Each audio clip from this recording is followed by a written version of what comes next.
तो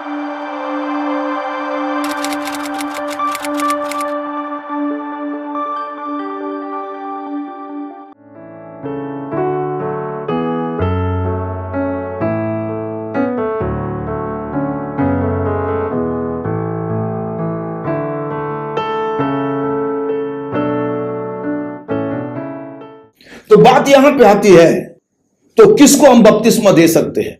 कौन बपतिस्मा ले सकता है? Who can be baptised? कौन बपतिस्मा ले सकता है? किसको हम बपतिस्मा दे सकते हैं? तीन बातों का में ध्यान में रखने की जरूरत है। सबसे पहली जरूरत यह है, जो बपतिस्मा लेने वाला जो व्यक्ति है, बपतिस्मा जो लेने वाला है, जिसको हम बपतिस्मा देने जा रहे हैं, उसके जीवन में यह सबसे पहली बात होनी चाहिए कि वो प्रभु यीशु पर विश्वास करे। प्रभु यीशु पर विश्वास करे। यीशु पर क्या विश्वास करना है? यीशु ही एकमात्र परमेश्वर है। यीशु ही एकमात्र सच्चा और जिंदा परमेश्वर है। वही आकाश और पृथ्वी की सृष्टि करने वाला परमेश्वर है। उसके अलावा और कोई परमेश्वर नहीं, उसके अलावा और कोई ईश्वर नहीं। उसको यह विश्वास करना है, और यह विश्वास करना है कि वही यीशु मसीह मेरे पापों के लिए स्वर्ग छोड़कर इस धरती में आया और मुझे पापों से छुड़ाने के लिए अपनी जान कुर्बान की और मर के तीसरे दिन जी उठा है। और वही एकमात्र मुक्तिदाता परमेश्वर है, जो मेरे पापों को क्षमा करता है, मुझे नया जीवन देता है, मुझे उद्धार देता है। और उसके अलावा और किसी के द्वारा पाप क्षमा नहीं है, उसके अलावा और किसी के द्वारा उद्धार नहीं है। आकाश के नीचे मनुष्यों के बीच में केवल एक ही नाम दिया गया है, जिसके द्वारा हमें पापों से मुक्ति है, क्षमा है। इस बात पर विश्वास करने की जरूरत है। यह विश्वास उसके अंदर होना जरूरी है कि यीशु मसीह मेरे खातिर मरा, मेरे पापों को उठा लिया, मेरे लिए उसने दुख उठाया, मुझ पर जो सजा आनी चाहिए उस सजा को उसने अपने ऊपर ले लिया, और मुझे बचाने के लिए वो कलवरी क्रूस पर अपनी जान कुर्बान की और मर के तीसरे दिन जी उठा है। आज भी जीवित है और दोबारा आने वाला है, और सारे संसार का न्याय वही करेगा। पहला कुरिन्थियों 15 अध्याय 1 से 8 वचन में लिखा है, हे भाइयों, अब मैं तुम्हें वही सुसमाचार बताता हूं जो पहले सुना चुका हूं, जिसे तुमने अंगीकार भी किया था और जिसमें तुम स्थिर भी हो। उसी के द्वारा तुम्हारा उद्धार भी होता है, यदि उस सुसमाचार को जो मैंने तुम्हें सुनाया था स्मरण रखते हो, नहीं तो तुम्हारा विश्वास करना व्यर्थ हुआ। इसी कारण मैंने सबसे पहले तुम्हें वही बात पहुंचा दी जो मुझे पहुंची थी, कि पवित्र शास्त्र के वचन के अनुसार यीशु मसीह हमारे पापों के लिए मर गया और गाड़ा गया, और पवित्र शास्त्र के अनुसार तीसरे दिन जी भी उठा। क्या लिखा है कि यह बात सत्य है, और पवित्र शास्त्र के अनुसार, परमेश्वर के पवित्र वचन के अनुसार यीशु मसीह मारा गया, गाड़ा गया और तीसरे दिन जी उठा, और आज भी जीवित है, और वो दोबारा आने वाला है। इस बात पर विश्वास करना हर एक के लिए जरूरी है।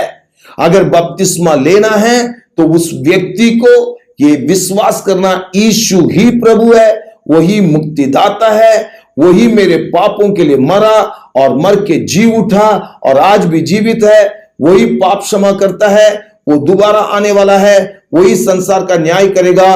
उसके अलावा और कोई ईश्वर नहीं है, उसके अलावा और कोई परमेश्वर नहीं है।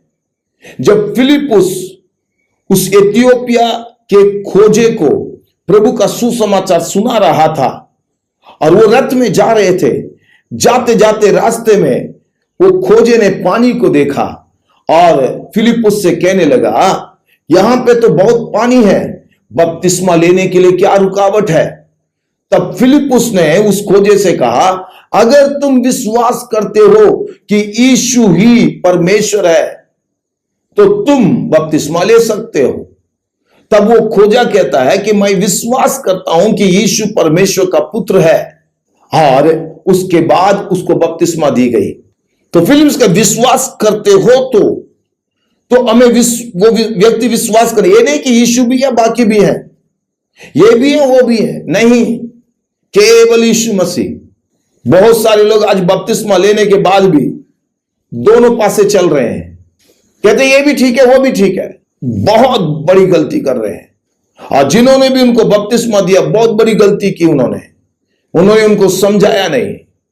फैसला करना है, फैसला करना। इसलिए मैं कह रहा हूं बपतिस्मा जरूरी है, पर हर किसी के ऊपर जबरदस्ती नहीं की जा सकती। चर्च में आने वाले हर किसी को जबरदस्ती नहीं कर सकते, तुम ले लो। उनको समझाइए, वो समझ सके, इस सत्य को समझें।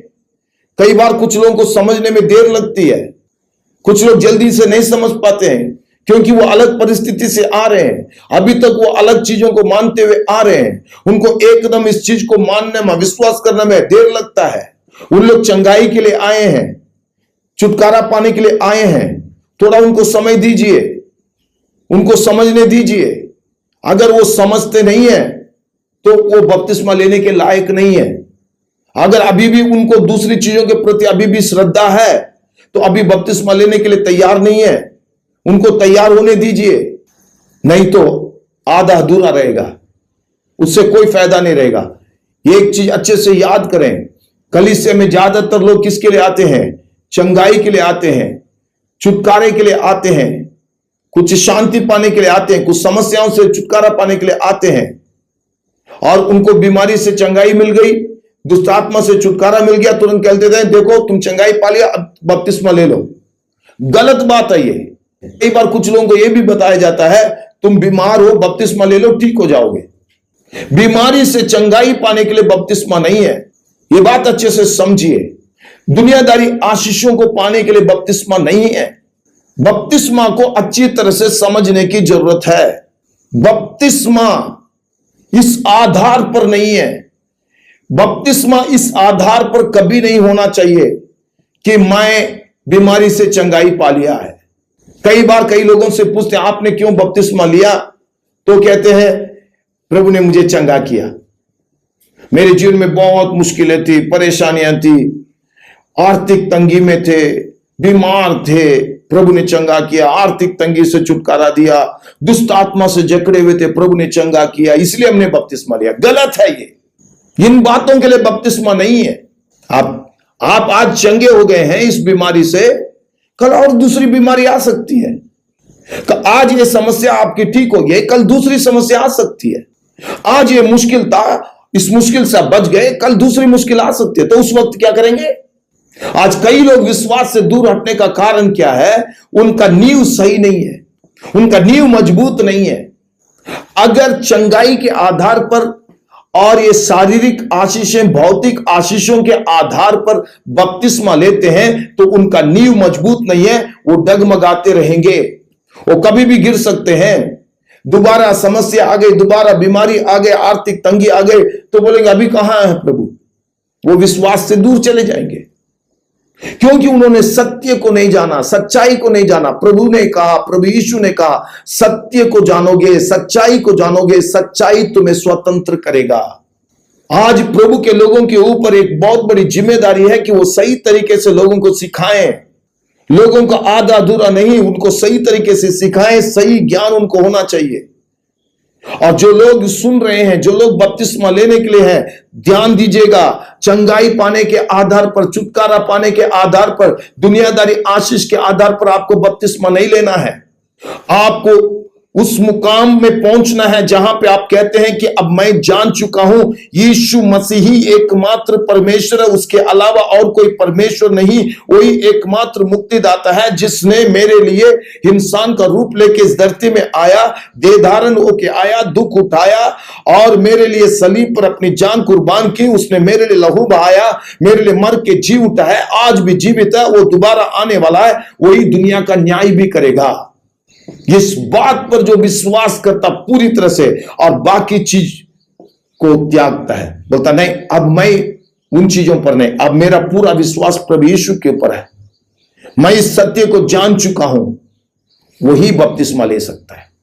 यही वो योग्यता है, विश्वास प्रभु यीशु पर अच्छी तरह से समझे। बपतिस्मा लेने के लिए जो तैयार है, सबसे पहले यह विश्वास करना है यीशु वही परमेश्वर है, उसके अलावा और कोई नहीं है।